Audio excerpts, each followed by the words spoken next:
15वीं सदी में कहीं वर्णन राजवंश के राजा ने अपने सेनापतियों के विरोध के बावजूद बगल के साम्राज्य पर आक्रमण कर दिया।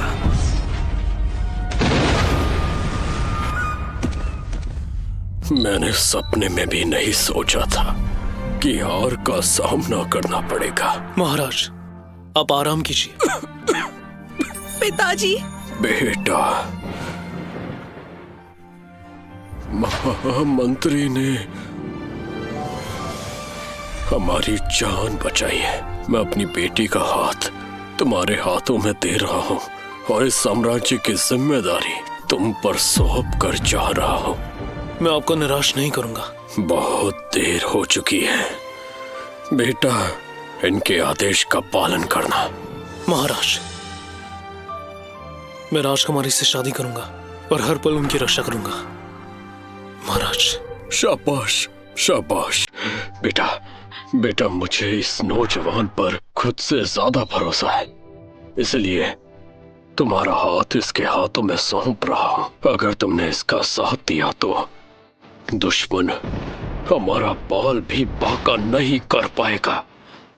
तुम इनके दिल से सेवा करना, ये तुम्हारे लिए मेरा। पिताजी, मैं वादा करती हूँ, आपकी ये बेटी तन मन से इनका स्वीकार करती है। मैं इनकी सेवा करूंगी। अगर कोई मुसीबत आई तो इन्हें बचाने के लिए मैं जान भी दूंगी। शाबाश बेटा, मुझे तुमसे यही उम्मीद थी। पिताजी, पिताजी, पिताजी।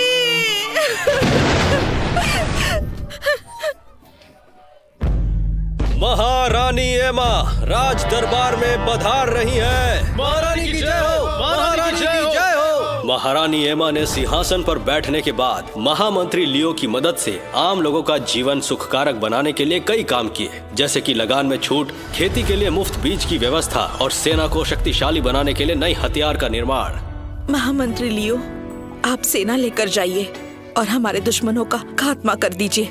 अगर आप कामयाब होते हैं तो हम खुद आपका स्वागत करेंगे। तब तक हम यहाँ आपका इंतजार करेंगे। एमा, तुम चिंता मत करो, मैं स्वर्गीय महाराज की अंतिम इच्छा पूरी करूंगा। मैं तुमसे ये वादा करता हूँ।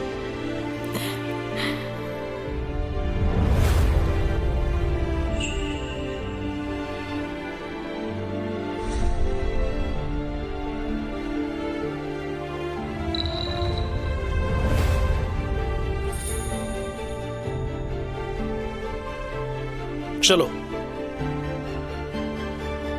महामंत्री लियो, सही सलामत लौट आना।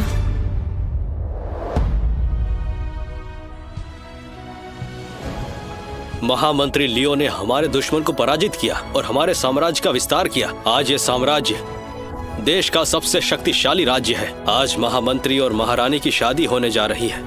ये शादी हमारे राज्य का भविष्य सुरक्षित करेगी।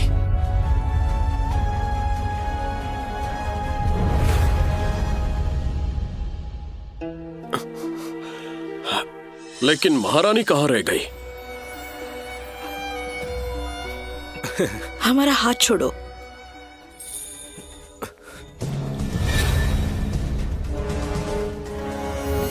महारानी। महामंत्री, इसे गिरफ्तार कर लो।